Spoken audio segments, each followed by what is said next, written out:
Antonio Tanger, bonjour. Bonjour. Vous êtes ancien ambassadeur du Portugal et vous avez, il y a peu, été nommé vice-président du parti Chega. Pouvez-vous nous présenter ce parti qui fait parler de lui dans la vie politique portugaise? Bon, basiquement, le parti Chega, c'est un parti, du point de vue économique, un parti libéral. Ça veut dire très peu d'États et beaucoup d'initiatives privées. Du point de vue politique pur, c'est un parti démocrate, comme tous les autres, mais qui cherche à aborder les différents dossiers avec une façon très directe et très transparente. Ça veut dire qu'il n'y a pas de dossier qui soit intouchable. Et surtout aussi la lutte contre la corruption, parce que malheureusement, Portugal, c'est un des pays plus corrupts en ce moment. Et il faut arrêter ça. En fait, ce que le Chega vient de faire, c'est de donner la voix à tous ceux qui parlent des affaires, mais qui n'ont pas de voix publique. Le peuple en général, si on peut dire ça.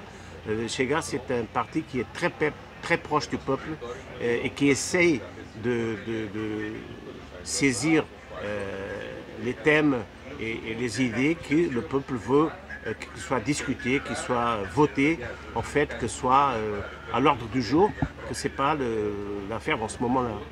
D'accord. Et c'est un parti qui est très récent, hein. Il a 2 ans. Il compte un député, son leader, son président, André Ventura. Oui. Et ce parti, la prochaine échéance électorale, ce sont les élections présidentielles. Et le parti André Ventura s'est déclaré candidat et est d'ores et déjà crédité de plus de 9% dans les sondages, ce qui le mettrait à la 3e place. Oui, je pense qu'on va lutter démocratiquement, évidemment, pour gagner la 2e place aux élections. On va voir. On va essayer d'avoir le meilleur résultat possible. Après, on a le challenge des élections locales. Et finalement, dans 2 ans, les élections pour le Parlement. Donc c'est un parti qui est en train de s'implanter et qui reçoit une forte adhésion populaire. C'est ce qu'on peut... Oui, une très forte adhésion populaire, très forte. Est-ce qu'il s'inscrit, quel est son point de vue?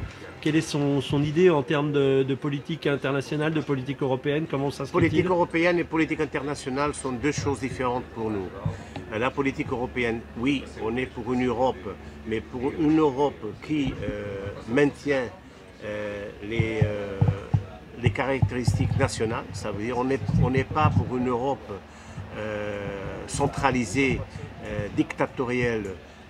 Vous êtes une Europe des nations, c'est ça? Un peu une Europe des... Oui, avec un concept un peu plus arrondi que ça, oui. Une souveraineté qui reste forte au sein de chacun des... Évidemment, parce qu'en fait, il y a les trois piliers de la souveraineté, que c'est le droit de faire la guerre, que c'est les armées. En fait, il y a très peu de pays en Europe qui ont une armée capable de faire la guerre. Il y a la France, l'Angleterre, l'Allemagne. Quoique l'Allemagne n'a pas le droit de faire la guerre. Mais surtout, les armées françaises et britanniques sont les plus fortes, évidemment. Il y a la justice. La justice, c'est surtout la justice interne. C'est un pilier très important dans le combat à la corruption. Et on a le 3e pilier, c'est la représentation externe, à l'extérieur. Et ça veut dire qu'il n'y a pas moyen que l'Union européenne soit plus importante vis-à-vis les contacts bilatéraux des pays que les propres pays. Donc vous n'êtes pas partisan de ce qu'on appelle aujourd'hui le multilatéralisme, qui est une expression un peu fourre-tout qui permet d'éviter d'avoir des vraies positions diplomatiques peut-être? Il y a du multilatéralisme et du multilatéralisme. Par exemple, si on voit les Nations Unies, qu'est-ce qui marche dans les Nations Unies? Le Conseil de sécurité.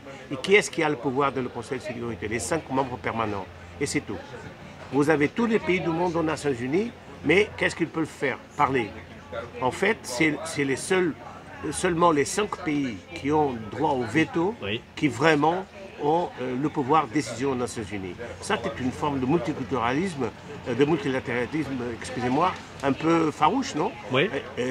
En fait, l'Union européenne, ce n'est pas une institution multilatérale. C'est une institution qui essaie d'être supranationale. C'est complètement différent. Oui. Parce qu'au multilatéralisme, les pays sont horizontalement ont les mêmes droits, la même puissance. Sur les instances supranationales, il y a des institutions qui se relèvent au pays. Ça veut dire qu'ils ont le droit d'intervenir dans les sujets dans l'ordre interne du pays. Voilà. En matière de souveraineté, il y a un pilier que vous n'avez pas cité, c'est la monnaie. Quelle est la position de Chega sur la monnaie? Non, la monnaie, on est assez libéral avec la monnaie. On n'est pas de l'avis de faire de la monnaie comme ceux qui ont des monnaies indépendantes, comme les Américains, les Anglais, pour essayer de résoudre les problèmes, mais on n'est pas aussi partisan d'un contrôle total de cette monnaie, d'une façon que ce soit une espèce de prison monétaire qu'on met les pays dedans et qu'on n'autorise pas, parce qu'on sait très bien que l'économie, c'est la base de l'indépendance. Oui, et la monnaie, normalement, c'est le reflet de l'économie. Et voilà, et surtout si on essaye de retirer la monnaie courante, on essaie maintenant de le faire de circulation et faire tout par des cartes et par du crédit, etc. Ça sera absolument une coupe dans la souveraineté des pays. Ça, on n'accepte pas. D'accord. Donc, est-ce que vous considérez que Chega est voisin ce qu'on appelle les partis populistes en Europe, les Hongrois, les Polonais, le Rassemblement national en France, la Ligue... Oui, en effet, on était la semaine dernière à Paris avec Marine Le Pen. Et on a eu des conversations pendant 2 jours. Et Marine s'est volontarisée de venir pendant les présidentielles au Portugal pour aider la campagne d'André. Si bien que, oui, on est des choses pareilles avec eux, mais on est très portugais. Ça, c'est une